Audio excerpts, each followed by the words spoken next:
Assalamu alaikum warahmatullah. Welcome to my video class, dear students. Hope all of you are fine by the grace of Almighty Allah. I am fine too. Today I will discuss about a scene passage. So our today's topic is the story The Hare and the Tortoise.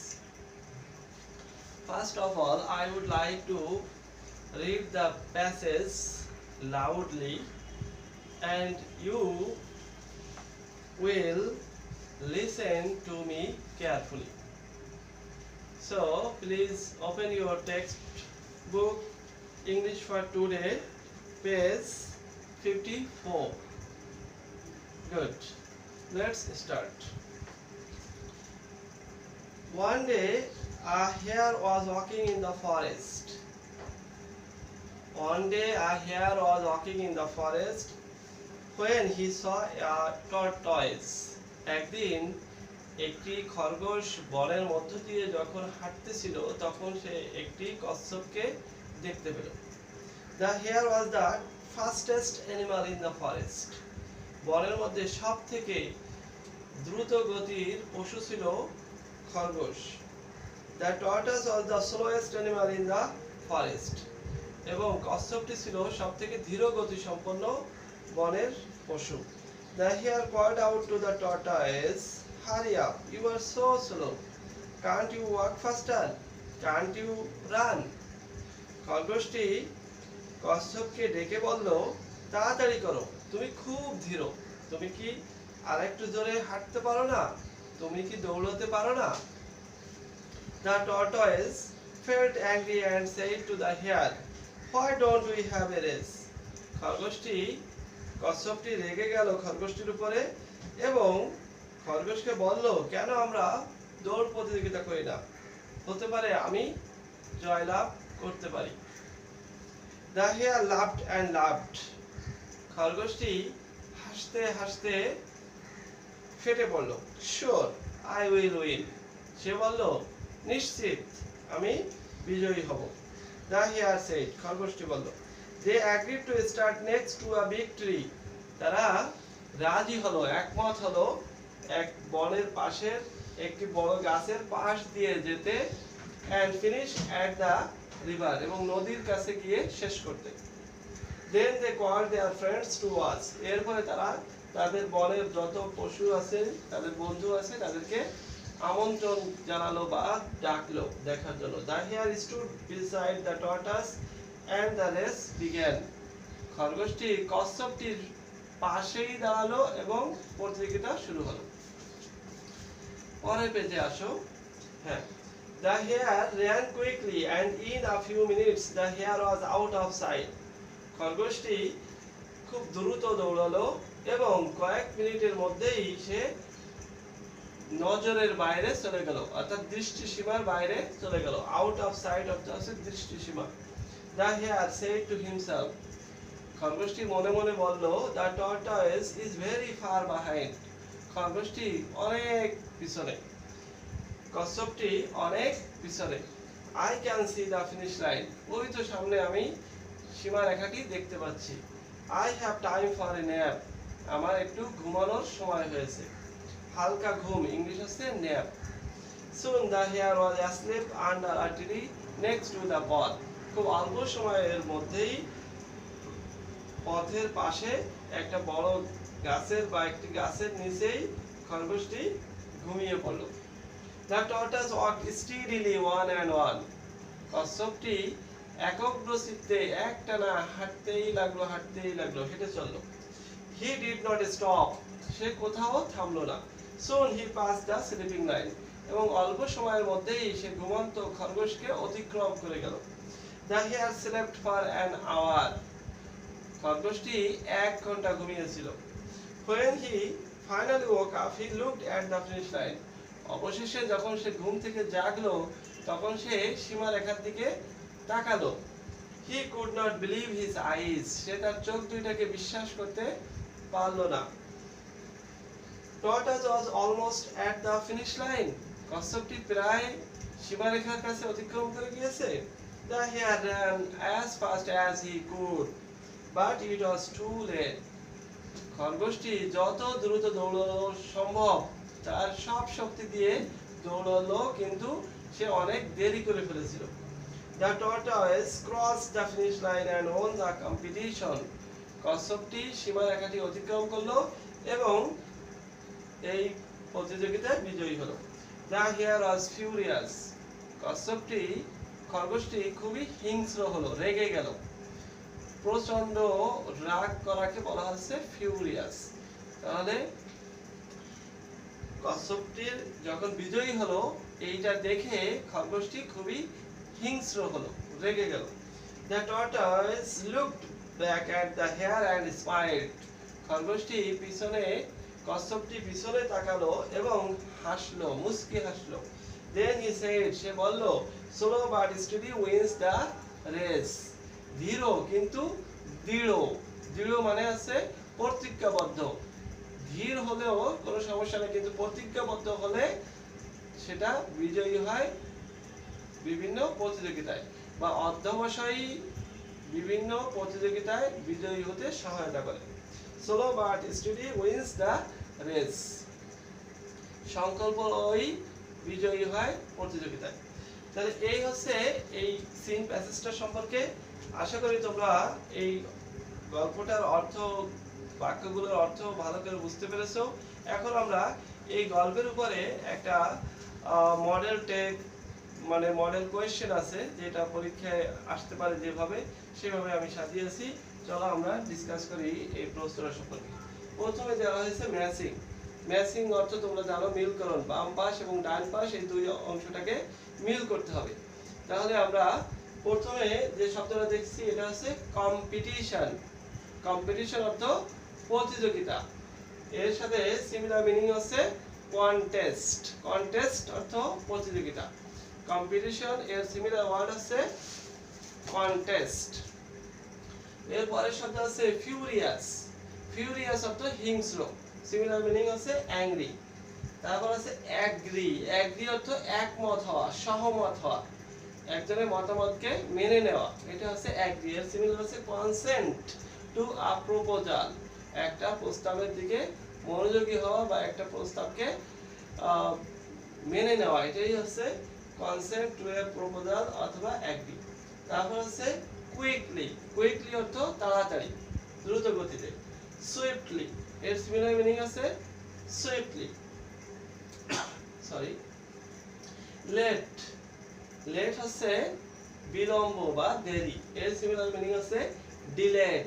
Delayed অর্থ বিলম্ব বা দেরি। এইভাবে পাঁচটা matching লিখতে হবে। এবার আসি আমরা 2 নং প্রশ্নে।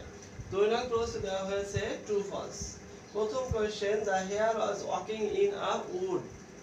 খরগোশটি হাঁটতেছিল ইন আ উড। এখানে উড অর্থ বন। তাহলে বুঝতে পেরেছো, এটা হবে ট্রু। গুড। খরগোশটি একটি বনের মধ্যে হাঁটতেছিল, এটা হচ্ছে ট্রু। 2 নম্বর question, the tortoise teased the hare for speed. কচ্ছপটি বিরক্ত করত খরগোশকে গতির জন্য। এটা কি ট্রু না false? Sorry. The tortoise teased the hare for speed.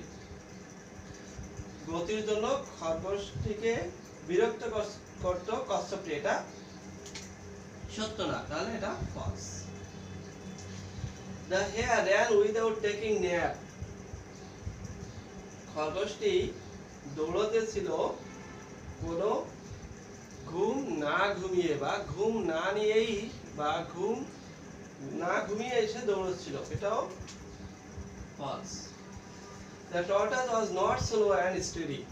The tortoise was not slow and steady. কি হবে এটা? হ্যাঁ, এটা হবে false, কারণ এখানে not আছে। not যদি না থাকতো তাহলে এটা হতো true। যেহেতু কচ্ছপটি ছিল না ধীর গতি এবং দৃঢ় সম্পন্ন, দৃঢ় মন মানসিকতা, তাহলে এটা মিথ্যা। এই কারণে আমরা দেব false। পরের বাক্য, the hare slept for half an hour। এটা কি হবে? হ্যাঁ, ঠিক বলেছো, এটা হবে ফলস, কারণ এখানে হাফ আছে। এই হাফ যদি না থাকতো তাহলে এটা হতো ট্রু। হাফ দেওয়ার কারণে এটা হচ্ছে আধা ঘন্টা। তাহলে আমরা টেক্সটের মধ্যে পেয়েছি সে আধা ঘন্টা ঘুমিয়েনি, সে ঘুমিয়েছিল 1 ঘন্টা। গুড, তাহলে এটা হবে false. 6 number question, the tortoise won the race. হ্যাঁ, এটা অনেক সহজ, ট্রু হবে। কচ্ছপটি প্রতিযোগিতায় বিজয়ী হয়েছিল। তাহলে এভাবে 6টা ট্রু ফলস এর आंसर করতে হবে। তোমাদের প্রশ্নে এভাবেই এরকমের প্রশ্ন থাকবে 6টি। এবার আসি আমরা কোশ্চেন आंसर সলভ করব। কোশ্চেন প্রথম যেটা দেওয়া আছে, what was a hare doing in the forest. বনের মধ্যে একটি খরগোশ কি করিতে ছিল। তাহলে প্রশ্ন উত্তর করতে গেলে সবাই জানো যে আগে সাবজেক্টকে খুঁজে বের করতে হবে। তাহলে আমাদের এই বাক্যের সাবজেক্টকে, রাইট, সাবজেক্ট হচ্ছে আ হেয়ার, তাহলে আগে আনবো আ হেয়ার। প্রশ্নের মধ্যে ওয়াজ আছে, তাহলে ওয়াজ, ডুইং এর পরিবর্তে লিখবো আমরা ওয়াকিং। সে কি কাজ করতেছিল? ওয়াকিং, হাঁটতেছিল। তারপরে in the forest, a hare was walking in the forest. একটি খরগোশ বনের মধ্যে হাঁটতেছিল। পরের প্রশ্ন, what were the starting and the finishing points of the race. প্রতিযোগিতার শুরু বা গন্তব্য, যেখান থেকে শুরু হবে সেই স্থানটা এবং যেখানে গিয়ে শেষ হবে সেই স্থানটা, এই দুইটা স্থান কি একই জায়গা ছিল? নো, এটা ছিল ভিন্ন ভিন্ন জায়গায়। এই জন্য আমাদেরকে এটা ভিন্ন ভিন্ন জায়গায় উল্লেখ করতে হবে। তাহলে একটু দেখো আমি কিভাবে আনসার করি। আগে আসবে সাবজেক্ট, এখানে দা স্টার্টিং, দা স্টার্টিং পয়েন্ট বলতে একটা, এই জন্য পয়েন্টের সাথে এস হবে না। দা স্টার্টিং পয়েন্ট এটা সিঙ্গুলারকে বোঝাচ্ছে, যার কারণে ওয়ার হবে না, হবে was, right, was next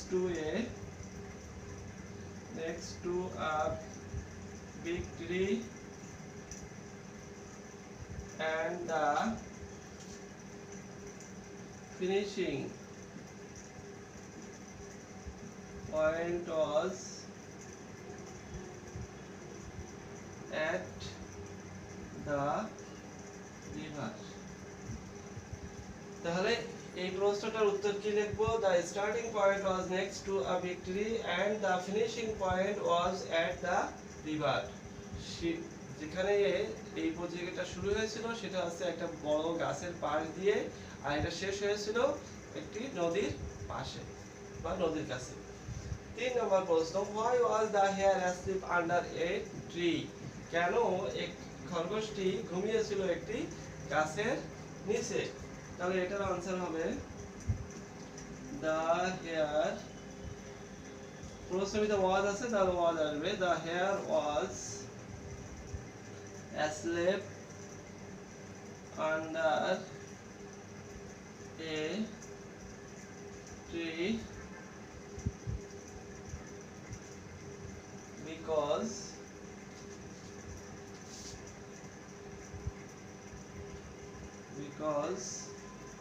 the tortoise was far behind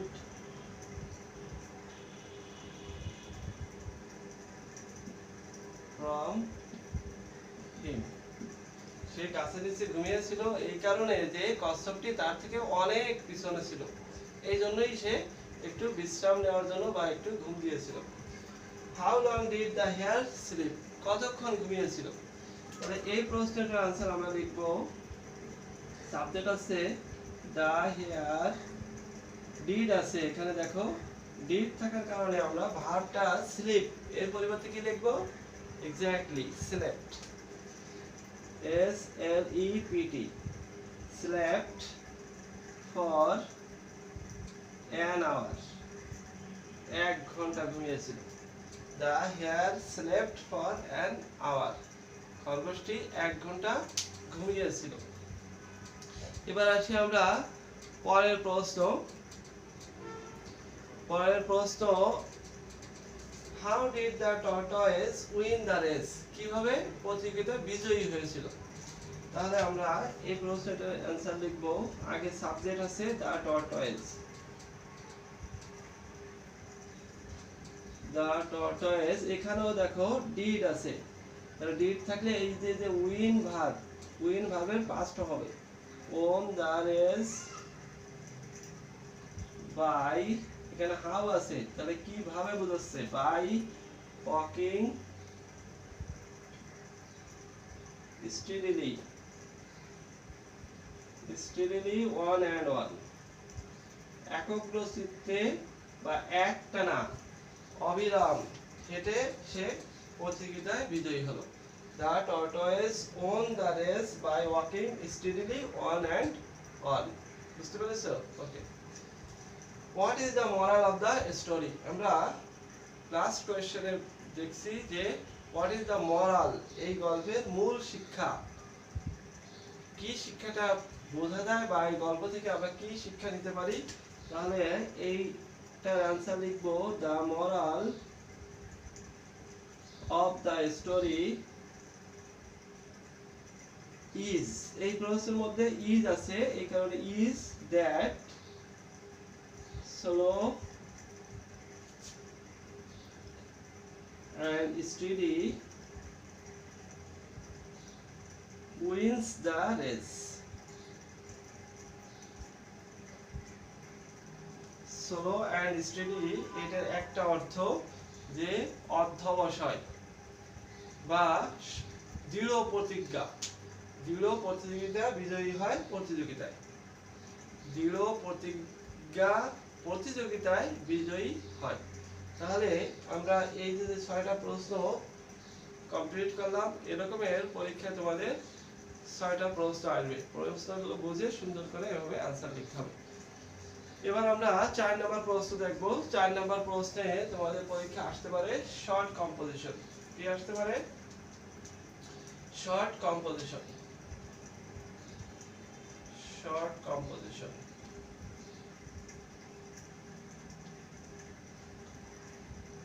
short composition এই টেক্সট থেকে দুইটা শর্ট কম্পোজিশন থাকতে পারে, দুই রকমের। একটা হচ্ছে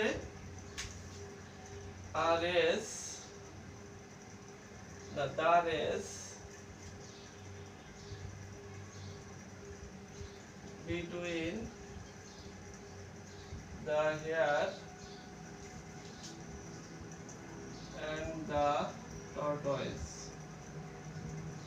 খরগোশ এবং কচ্ছপের মধ্যে প্রতিযোগিতা সম্পর্কে শর্ট কম্পোজিশন, অর্থাৎ 5টা বাক্য, কমপক্ষে 5টা বাক্য লিখতে হবে, বা 5টার থেকে আরো বেশি লেখা যাবে, কিন্তু 10টার বেশি নয়। তাহলে এই 5 থেকে 10টি বাক্যের মধ্যে তোমাকে এই সম্পর্কে লিখতে হবে, the race between the hare and the tortoise. এটা যদি আসে তাহলে মূল প্যাসেজ থেকে তুমি 5টা বাক্য বা তার বেশি বাক্য লিখতে পারবা, এটা লেখা সহজ হবে। কিন্তু যদি কম্পোজিশনটা এভাবে আসে, এই টপিকে ইওর পেট অ্যানিমাল, তোমার পোষা পশু বা পোষা প্রাণী, সেক্ষেত্রে কিন্তু তুমি গল্পের ভিতর থেকে লিখতে পারবে না। এক্ষেত্রে তোমাকে তোমার পোষা প্রাণী সম্পর্কে শিখতে হবে। সে পোষা প্রাণীর নাম যে কোনোটা দিতে পারো, বিড়াল দিতে পারো, কুকুর দিতে পারো, খরগোশ দিতে পারো। তো যা হোক, তো এটা তোমরা তোমাদের টেক্সট যে অ্যাডভান্স গ্রামার বই আছে, কম্পোজিশন বই আছে, এই বই থেকে এটা শিখে নেবে। কেমন? ওকে, তাহলে আমরা আজকের এই যে প্যাসেজ অর্থাৎ সিন প্যাসেজটা শিখলাম, এটা হচ্ছে the hare and the tortoise. এইটার থেকে আমরা একটা মডেল প্রশ্ন শিখলাম। এখান থেকে 4টা আইটেমের কোয়েশ্চেন থাকতে পারে বা থাকবে। 1 নম্বর আছে ম্যাচিং, 2 নম্বরে ট্রু ফলস, 3 নম্বরে কোয়েশ্চেন আনসার, এবং 4 নম্বরে হচ্ছে শর্ট কম্পোজিশন। এভাবেই আমাদের একটা সিন প্যাসেজের আনসার করতে হবে। তাহলে আজকের ক্লাস এই পর্যন্ত। আশা করি তোমরা সবাই বাসায় নিয়মিত লেখাপড়া করতেছো এবং এই করোনা ভাইরাস কালীন সময়ে যে স্বাস্থ্যবিধিগুলো আছে সেগুলো মেনে চলতেছো, এবং সামনের যে পরীক্ষা আছে সে পরীক্ষার জন্য বেশি বেশি বাসায় প্র্যাকটিস করতেছো। তো সবাই সুস্বাস্থ্য এবং মঙ্গল কামনা করে আজকে এ পর্যন্ত, সবাই ভালো থাকবে। আল্লাহ হাফেজ।